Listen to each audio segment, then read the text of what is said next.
All right, UFO team, we are here in my shop, and I have discovered some interesting things. But real quick, just to show you something here, I've eliminated the batteries, and I'll explain that in a minute. What I'm using, actually, we're taking power coming out of the wall, 220 coming out of the wall. We're running it through this variac stack. Happens to be one that was made for 3-phase. I'm using 2 of the ports, single phase, 110 on each one, making a variable 220. Coming into this isolation transformer, and then coming out of the isolation transformer, it's wired as 110 again, going into a full wave bridge rectifier, which is on a PC heatsink and cooling fan. Then coming out of that, coming down here, going to a capacitor, and across the capacitor then we have a variable DC, and here's a light bulb sitting on it. And just to show you right now, the variac's at 0, and as I turn it up, the light gets brighter and brighter and brighter. Oh boy, no great trick there. Now we'll explain why we're doing that. Back to the UFO motor. I have the same setup back here, of course. UFO's motor, turning a generator head, and John Stone's pulsars. Got all my batteries getting recovered negative off of the drain and source of the FETs. That's another project. Nothing's really going on there. This battery's powering these little devils, and of course the whole thing timing is controlled by my Arduino. We'll power that puppy up, and just to show you, we've got 0 volts going into it. It starts pulsing the motors, and of course I can increase the pulse rate until they seem to be just on. And that's all working great. But back to why I've switched to a variac and full wave bridge for DC as opposed to batteries. Pretty much, and you saw it in the last video I made on the motor, the huge amount of sparks coming out of here when I would first energize it at especially with 6 batteries and 72 volts. A lot of sparks as the motor went from 0 to 3600 RPM in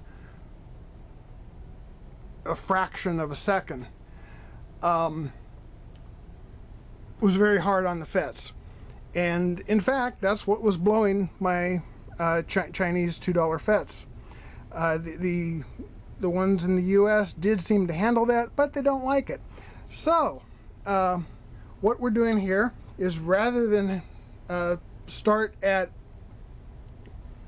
72 volts, let's start at 0 volts DC and dim it up. So of course we'll energize all these things. We have a meter here to read voltage.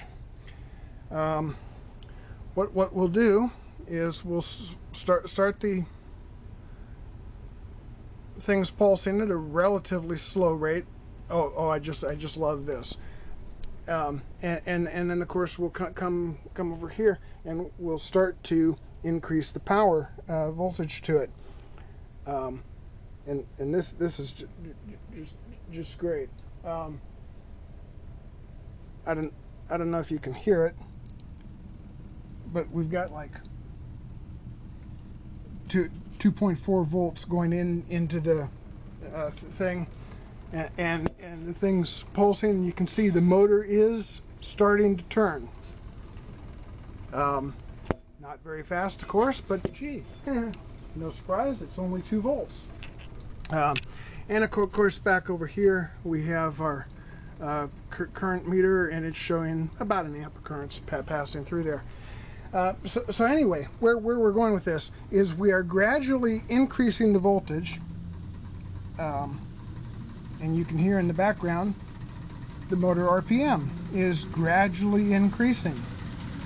So this does not stress out the FETs. These $2 Chinese FETs, they work great, but they don't like being stressed. And of course, as the voltage is rising, you can see the light bulbs getting a little bit brighter. So we're up to about 22 volts now. So that's like, you know, 2 batteries. But we've, you know, let the FETs get up to speed, kind of thing. And it doesn't actually take as long as I'm taking here. You can increase it relatively fast. The FETs don't get hot. But it's just that it's not going from nothing to full. And let's see. 50 volts.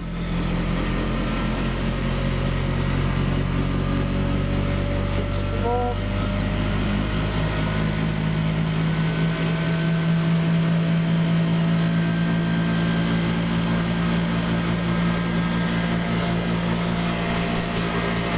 Okay, we have like 75 volts, and the motor's running.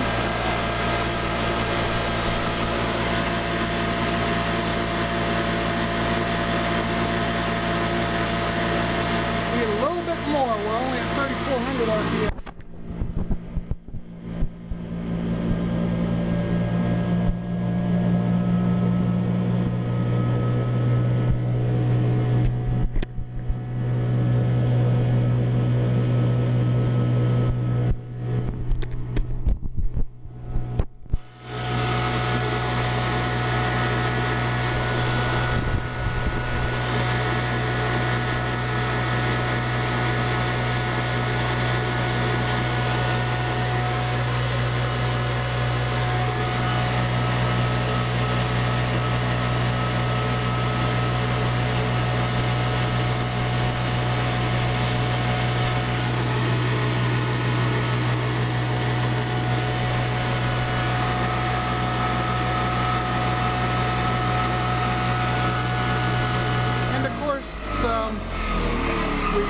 Turn the dimmer down and get the thing to stop pulsing, and it'll stop. It just doesn't like starting at such a high voltage to get it going. So that's pretty much it. If we dim it up, these FETs, they're not hot at all. Everything seems fine. So I've turned the voltage down to zero again, so I can make them all start pulsing, and then raise the voltage. And again, yeah, here now we got 6 volts on the motor, and it's starting to turn. So I can just reach over and variac up relatively fast. Actually, it's just so we're not going from 0 to full instantaneously. And what we're going to do this time, actually, I don't need this light bulb over here plugged in here where we do need it.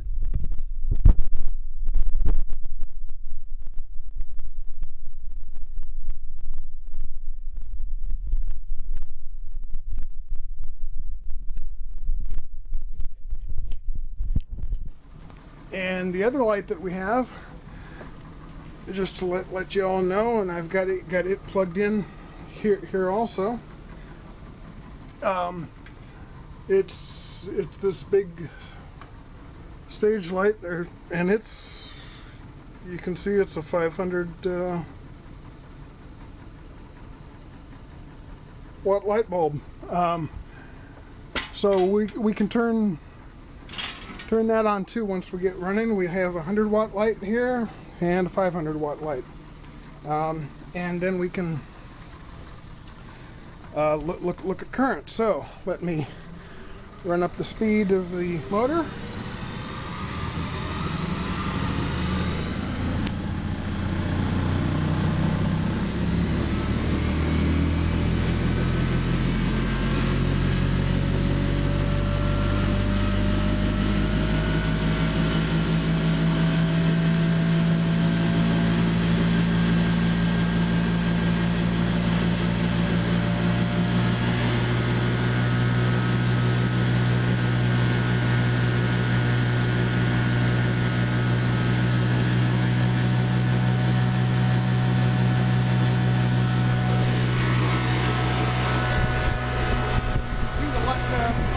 light bulb is on. Set RPM here. We're going 3,700 RPM. I could turn the thing down a little bit, but and let's see. Currently now, we're drawing 7.10. It's bouncing around, but between 6.9 and 7.5 amps. So let's reach up here and turn on the 500 watt light bulb. See, it's on now.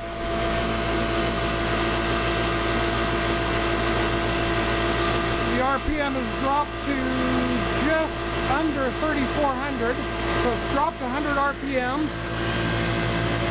And the current is now showing, let's see,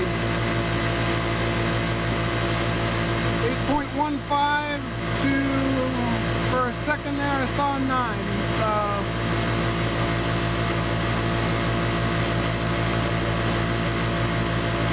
So the amperage is a little bit higher, but actually right at the moment the thing has 600 watt load on it, and it's switching away just fine. And we can use the pot to turn the speed down to 0, and the motor shuts off just great. So,